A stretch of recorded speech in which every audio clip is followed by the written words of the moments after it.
மக்கள் நிருபர் நேயர்களுக்கு வணக்கம். இன்னைக்கு தமிழ்நாட்டுல காங்கிரசும் திராவிட முன்னேற்ற கழகம் எதிரும் புதிருமா இருந்துகிட்டு இருக்குது. இப்போ ராகுல் அவர்கள் திராவிட முன்னேற்ற கழகத்துக்கு ஒத்துழைக்க மறுக்கிறார். இது எப்ப இருந்து தெரியுதுன்னு சொன்னா, இந்த டிவிக்கே கூட்டணி பேசினாங்க இல்லையா, அப்பத்துக்கு இருந்தே ராகுல் திராவிட முன்னேற்ற கழகத்தோடு கூட்டணி வைத்துக் கொள்ள அவருக்கு துளி கூட சம்மதம் இல்லை. எப்படியோ அப்படி இப்படி பிரட்டி போட்டு சோனியா காந்தி எல்லாம் வச்சு பேசி எப்படியோ கூட்டணிக்கு சம்மதிச்சு வச்சுட்டாங்க. கூட்டணிக்கு சம்மதிச்சு வச்சாலும் ராகுல் உடன்பாடு இல்லை.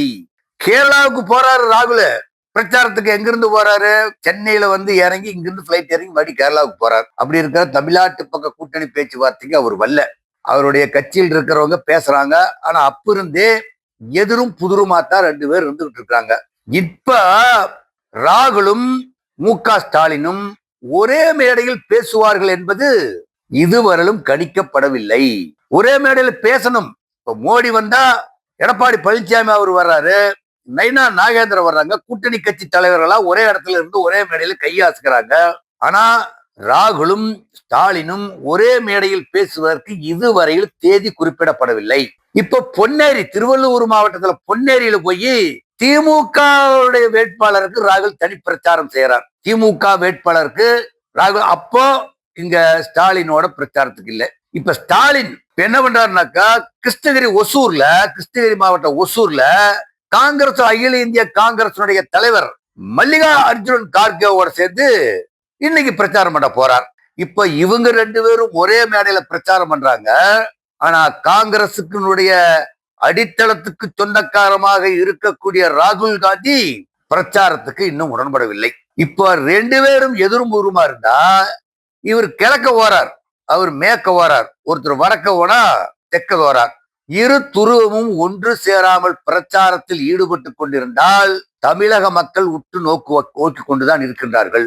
இப்போ ரெண்டு பேரும் தனித்தனியா பிரச்சாரத்துக்கு போறப்ப பொதுமக்கள் என்ன நினைக்கிறாங்கன்னு சொன்னா, கூட்டணி கட்சி ஏற்படுத்தி கூட்டணிக்குள்ளேயே ஒற்றுமை இல்லைன்னு சொன்னா நாம் எப்படி அவங்களுக்கு ஓட்டு போடுறது அப்படின்னு தமிழகம் முழுவதும் இந்த வார்த்தையை பேசிக்கிட்டு இருக்கிறாங்க.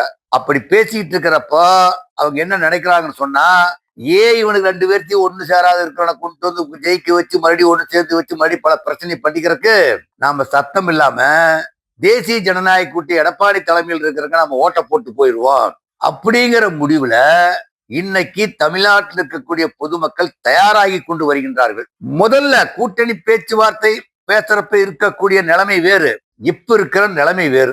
இப்போ திராவிட முன்னேற்ற கழகம் கூட்டணியில புகைச்சல் ஏற்பட்டுச்சு. யாரால புகைச்சல் ஏற்பட்டது? தேசிய முற்போக்கு திராவிட கட்சியில் இருக்கக்கூடிய பிரேமலதா விஜயகாந்துக்கு 10 தொகுதி கொடுத்து ஒரு ராஜ்யசபா சீட்டை கொடுத்து, போன பக்கம் திமுக கட்சி நல்ல கட்சி, ஸ்டாலின் நல்லவர் வல்லவர் சொல்லி பேசுவாங்கன்னு எதிர்பார்த்துக்கிட்டு இருந்தா, இப்ப பிரேமலதா போன பக்கம் என்ன பேசுறாங்க அப்படின்னா, தமிழ்நாட்டுல இருக்கக்கூடிய ரெண்டே தப்பு தான் ஸ்டாலின் பண்ணி இருக்கிறாருங்க. ஒன்னு சரக்கு, ஒன்னு கஞ்சா. இந்த ரெண்டு தப்ப தவிர வேற தவறு எதுவுமே செய்யல. எல்லாம் நியாயமாகவும் நேர்மையாகவும் நடக்கிறாங்க. இதுலதான் மக்கள் சீரழிகிறாங்கிறது அவங்களுக்கு தெரியும். ஆனா பிரேமலதாவே ஒரு பொதுக்கூட்டத்துல போய் இந்த மாதிரி பேசினா, வேட்பாளர்களை வச்சு பேசினா மக்கள் ஓட்டு போடுவாங்களா? பிரேமலதாவுக்கு கூட்டணியில் சேர்ந்த பிற்பாடு தலகால் புரியலீங்க. ராஜ்யசபா சீட்டை கொடுத்துட்டாங்க இல்லையா, 10 தொகுதி கேட்டது டபுள் டிஜிட்ல கொடுத்துட்டாங்க இல்லையா, தவளை தன்வாயால் கெடும் என்பது போலதான் இன்னைக்கு பிரேமலதாவுடைய நிலைமை இருந்துகிட்டு இருக்குது. இப்ப பிரேமலதா கட்சியில் இருக்கிறவங்க எல்லாம் தன் தலைவி வந்து ஏதோ திமுகவுக்கு ஆதரவா பேசுனா, நம்ம நிக்கிறப்ப நமக்கு ஜெயிக்கிறதுக்கு வாய்ப்பு இருக்குன்னு பேசுனா, கட்டி சோட்டுக்குள்ள பெருச்சாளி வச்ச கதையாத்தான் இன்னைக்கு பிரேமலதா இருந்துகிட்டு இருக்கிறாங்க. பிரேமலதாவுடைய நிலைமை இப்படியே தொடர்ந்து ஏற்கனவே ஒரு கூட்டத்துல பேசுறப்பட தமிழ்நாடு முழுக்க பயங்கர வைரலாகி திராவிட முன்னேற்ற கழகத்தினுடைய ஓட்டு வங்கி சதவீதம் சரிஞ்சுக்கிட்டு இருக்குது. இப்ப பிரேமலதா என்ன சொல்றாங்க, நான் அந்த எண்ணத்துல பேசல, நான் வேற மாதிரி பேசினேன் அப்படிங்கிற மாதிரி அதுக்கெல்லாம் சப்பக்கட்டு கட்டிக்கிட்டு உட்கார்ந்து இருக்கிறாங்க. இப்போ திராவிட முன்னேற்ற கழகத்தில் இருக்கக்கூடிய கூட்டணியில பிரேமலதா ஒரு பக்கம் இழுத்துக்கிட்டு பேசுது, ராகுல் ஒரு பக்கம் இழுத்துக்கிட்டு பேசுறாங்க. இப்படி எல்லாமே திக்காலுக்கு ஒண்ணு, எல்லாம் ஒண்ணு சேர்ந்து பேசாம இந்த திசையில் ஒருத்தர் அந்த திசையில் ஒருத்தர் மாத்தி மாத்தி பேசிக்கிட்டு இருக்கிறப்ப திராவிட முன்னேற்ற கழகத்துக்கு வாக்கு வங்கி சரிந்து கொண்டிருக்கின்றது. கடைசியா ஒட்டுமொத்தமா பார்க்க போனாக்கா எடப்பாடிக்கு மக்கள் சிந்திச்சு இப்ப அவருக்கு ஓட்டு போட்டா நம்ம இந்த கூட்டணி குழப்பம் இருக்காது, நாட்டுல ஒரு 5 வருஷத்துக்கு ஒரு சீரான ஆட்சி நடக்கும் அப்படிங்கிற சொல்லி எடப்பாடி பழனிசாமி பக்கம் மக்கள் திசை திரும்பிக் கொண்டு இருக்கின்றார்கள்.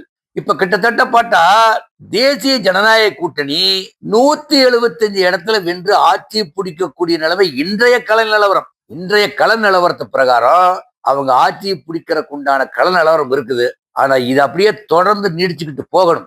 இப்ப எப்படி எடப்பாடி வழி நடத்திக்கிட்டு போறாரோ அதே மாதிரி கட்சியில் இருக்கக்கூடிய தொண்டர்களையும் கட்சி கட்சி தலைவர்களையும் அரவணைத்து அப்படியே வழி நடத்திக்கிட்டு போனாக்க எடப்பாடி பழனிசாமி அவர்கள் ஆட்சி அமைப்பதற்கு எந்த விதமான சந்தேகம் இருக்காது. ஆனா கம்பேர் பண்றப்போ திராவிட முன்னேற்ற கழகம் அனைத்து இந்தியா முன்னேற்ற கழகம் கம்பேர் பண்ணா திமுகவுல 5 வருஷத்துல எல்லா விலைவாசி ஏறிடுச்சு, மக்கள் இன்னைக்கு கண்ணீர் விட்டுக்கிட்டு இருக்கிறாங்க. அத கூட்டத்துல போறப்ப எல்லாத்துக்குமே தெரியுது, ஓட்டு கேட்க போற தலைவர்களுக்கு தெரியுது. ஒரு சில இடத்துல திமுக வேட்பாளரை ஊருக்குள்ளேயே விடுறது இல்லைங்க. ஒரு சில இடத்துல திமுக வேட்பாளர்களை ஒரு 3 தொகுதியில திமுக வேட்பாளர்கள் உன்னை யாருங்க வர சொன்னது, நீங்க இது நாள் வரல ஊருக்குள்ளேயே வராது, நீ ஓட்டு கேட்க வந்தா நாங்க உங்களுக்கு ஓட்டு போடுமான்னு சொல்லி வேட்பாளர்கள் விரட்டி அடிக்கப்படுற காட்சியை நம்ம பார்த்துக்கிட்டு இருக்கிறோம். அதே சமயத்துல அதிமுக இருக்கிற வேட்பாளர் எங்க போனாலும் அந்த விரட்டி அடிக்கப்படுவதற்குண்டான சூழ்நிலை இதுவரையிலும் ஏற்படவில்லை. ஏன்னா அவங்கதான் தவற சுட்டி காமிச்சுக்கிட்டே உட்கார்ந்துருக்காங்களே. எடப்பாடி பழனிசாமி காலத்துல இந்த நன்மை நடந்தது அந்த நன்மை நடந்தது, நாங்க எதிர்காலத்தில் இப்படி எல்லாம் வாக்குறுதி கொடுத்துருக்கிறோம், சிலிண்டர் கொடுக்குறோம், வீடு கொடுக்குறோம்னு சொல்லி பல்வேறு கருத்தை அவங்க சொல்லிக்கிட்டு உட்கார்ந்துருக்கிறாங்க. ஆனா ஸ்டாலின் தரப்புல தற்சமயம் கூட்டணி கட்சிகளுக்குள்ள இழுபறி ஒத்துமை இல்லை. ஒத்துமை இல்லாம இருக்கிறப்ப எப்படி அவங்க திராவிட முன்னேற்ற கழகத்துல ஆட்சி அமைப்பாங்க? இப்ப அந்த சூழ்நிலை தான் தமிழ்நாட்டுல ஓடிக்கிட்டு இருக்குது.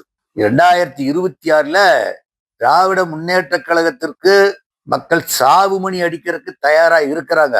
அதை யாரு நன்னா பயன்படுத்திக்கணும்னு சொல்லி சொன்னா அனைத்து இந்த அண்ணா திராவிட முன்னேற்ற கழகத்துல இருக்கிறவங்க எடப்பாடி பழனிசாமி பயன்படுத்தி கொள்ள வேண்டும். இன்னும் ஒரு சில இடங்கள்ல இன்னும் அனைத்து இந்த அண்ணா திராவிட முன்னேற்ற கழகத்தினுடைய ஒரு செயல்பாடுகள் ரீச் ஆகாம இருக்குது. அதை ரீச் பண்ணணும்.